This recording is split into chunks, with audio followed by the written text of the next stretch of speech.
Hello everyone, welcome to advanced astrology by MV.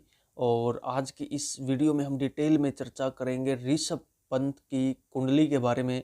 और आपको पता होगा कि ये अभी कुछ टाइम पहले लगभग 23-24 नवंबर को आईपीएल का ऑक्शन हुआ था। 2025 के लिए आईपीएल का ऑक्शन हुआ था और उसमें ये 27 करोड़ रुपए में बिके हैं। 27 करोड़ रुपए। ये 2 महीने क्रिकेट खेलेंगे और लगभग 16-17 मैचेज ये खेलेंगे। और 16 मैचेज खेलने के लिए इनको 27 करोड़ रुपीज मिलेंगे। लगभग 2 महीने का ये इवेंट होगा, मार्च अप्रैल 2025 में।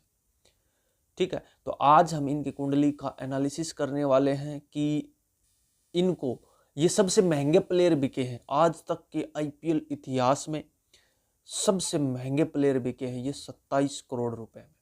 ठीक है, तो इनकी कुंडली का एनालिसिस करेंगे हम कि ये मिलीनियर कॉम्बिनेशन है इनकी कुंडली में, एक जबरदस्त कॉम्बिनेशन इनकी कुंडली में, वो हम डिस्कस करेंगे।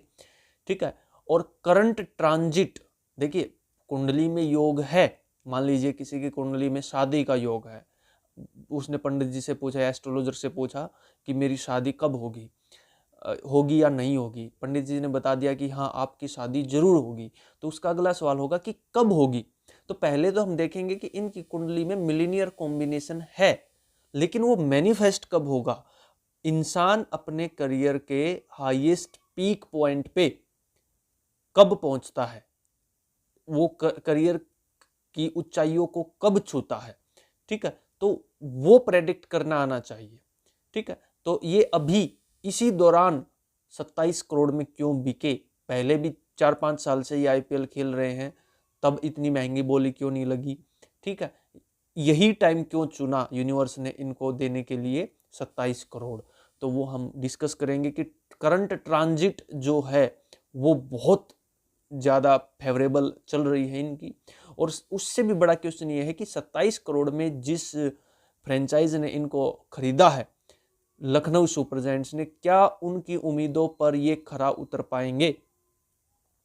मतलब क्या जब आईपीएल होगा 2025 में, तो जो 27 करोड़ दाम इनका लगाया है, क्या उस हिसाब से ये खेल पाएंगे। तो उसका भी जवाब हम आखिर में लेंगे। ठीक है, तो चलिए सबसे पहले हम देखते हैं मिलेनियर कॉम्बिनेशन। तो चलिए स्टार्ट करते हैं। ये इनकी जन्म कुंडली है। ठीक है, अब देखिए, मैंने कई बार अपनी वीडियोस में बोला है कि कोई भी कॉम्बिनेशन या मैनिफेस्टेशन तब होता है जब कुंडली में 3-4 योग बने, या 3-4 प्लैनेट उसमें इन्वॉल्व हो, या फिर 3-4 हाउस उसमें इन्वॉल्व हो। ठीक है, किसी भी एक प्लैनेट से या एक हाउस से कोई भी बड़ा इवेंट नहीं होता।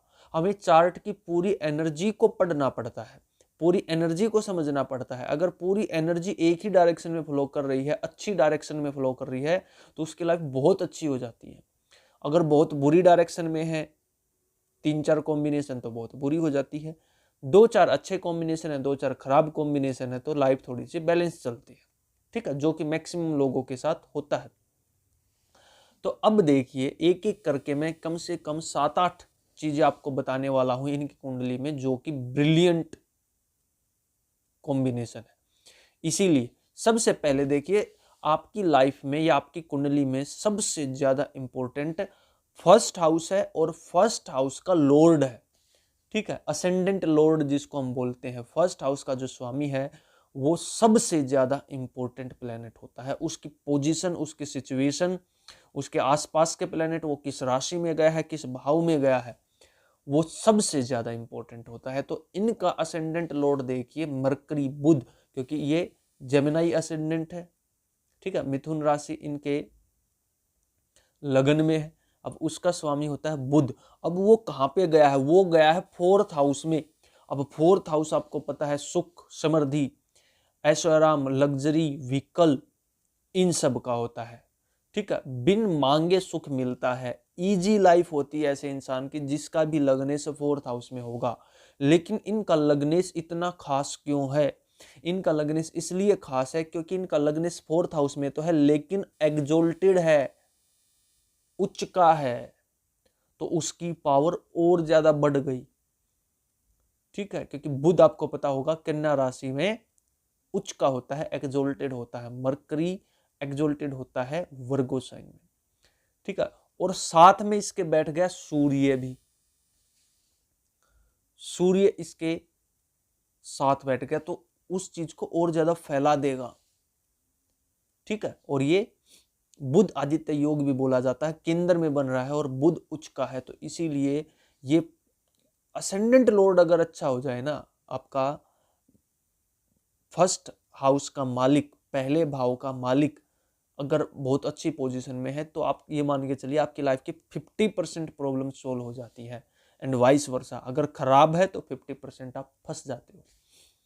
तो अब देखिए, ये तो हुए दो एंगल, एक तो लगन लॉर्ड फोर्थ हाउस में, दूसरा एंगल लगन लॉर्ड उच्च का है, तीसरा एंगल सूर्य के साथ है, तो उस चीज को और ज्यादा फैला दिया।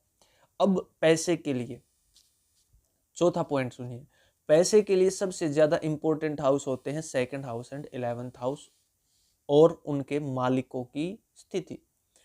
अब देखिए सेकंड लॉर्ड कहां पे गया है, सेकंड लॉर्ड 5th हाउस में गया है, सेकंड लॉर्ड 5th हाउस में गया है। जब भी द्वितीय पंचम हाउस में भाव में जाता है, जब भी द्वितीय पंचम भाव में जाता है, तो this is one of the best combination for money.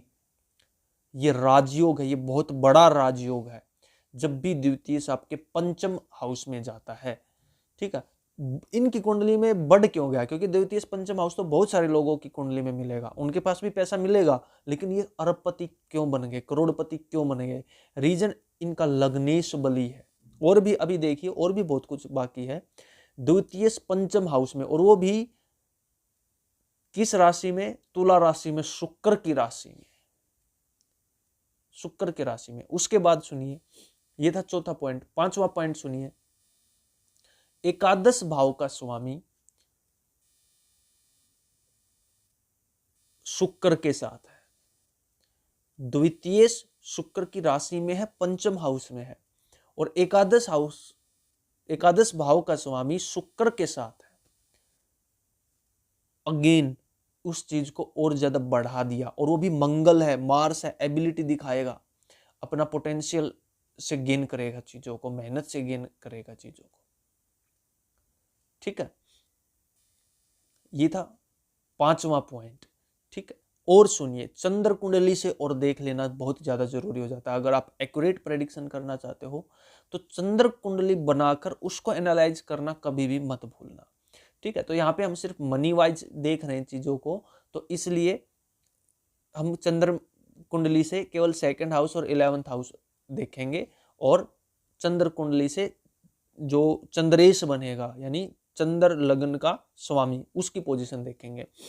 अब ये देखिए, चंद्र कुंडली से ये फर्स्ट हाउस माना जाएगा, जहां पे भी मून है वो फर्स्ट हाउस माना जाएगा, उससे सारे हाउस बनेंगे, फर्स्ट सेकंड थर्ड इस तरीके से, ठीक है। मैं उम्मीद करता हूं आपको ये सारी चीजें पता होगी कि चंद्र कुंडली कैसे बनती है। तो यहाँ पे देखिए, जो चंद्रेश है, चंद्रेश मतलब चंद्रमा जिस राशि में बैठा है उस राशि का स्वामी शुक्र, वो खुद से दूसरे हाउस में चला गया, यानी इस एक तरीके से असेंडेंट लॉर्ड सेकंड हाउस में, ये भी राजयोग है, ये बहुत पैसा देता है। लग्नेश सेकंड हाउस में जाए, दसम हाउस में जाए, 11th हाउस में जाए, ठीक है, या फिर द्वितीय पंचम हाउस में, द्वितीय 11th हाउस में, 11th हाउस का लॉर्ड पंचम भाव में, या 11th लॉर्ड सेकंड हाउस में, ये सारे बहुत अच्छे राजयोग होते हैं। फोर्थ लॉर्ड 11th हाउस में, ये बहुत अच्छे राजयोग होते हैं जो इंसान को इजी मनी देते हैं, ठीक है। तो यहाँ पे देखिए, चंद्रेश भी खुद से द्वितीय हाउस में गया है, ठीक है। और देखिए 11th हाउस, देखिए 11th हाउस में खुद राहु विराजमान है। जब भी या तो लगन कुंडली से या चंद्र कुंडली से 11th हाउस में राहु होता है, तो ऐसा इंसान एम्बिशियस होता है, उसकी बहुत सारी डिजायर्स होती है, और अपनी डिजायर्स को पूरी करने के लिए रातों रात मेहनत भी करता है, और वो भी सिंह राशि में। हालांकि सिंह राशि इसकी दुश्मन राशि है, ठीक है, लेकिन वो अलग तरीके से मैनिफेस्ट करेगा, वो इनको इंजरी दे सकता है, सर्जरी दे सकता है, जो कि इनकी हुई भी है, ठीक है, एक्सीडेंट हुआ है इनका, बहुत डेंजरस एक्सीडेंट हुआ था इनका 3-4 साल पहले, ठीक। लेकिन हर एक प्लेनेट आपको कुछ ना कुछ पॉजिटिव भी देता है, कुछ ना कुछ नेगेटिव भी देता है, ठीक है। तो यहाँ पे हम इस चीज को और ज्यादा बढ़ा दिया इनकी इनकम को। तो हर एंगल से, लगन कुंडली से लगन की सिचुएशन देखिए, सेकंड लॉर्ड की सिचुएशन देखिए, एकादश भाव की सिचुएशन देखिए, चंद्र कुंडली से चंद्रेश की सिचुएशन देखिए, सेकंड लॉर्ड देखिए, द्वितीय भाव में है, चंद्र कुंडली से द्वितीय भाव में है, ये भी बहुत अच्छा पैसा देता है द्वितीय भाव में हो। तो हर एंगल से पैसा बरस रहा है इनके ऊपर, लगन कुंडली से एंड चंद्र कुंडली से।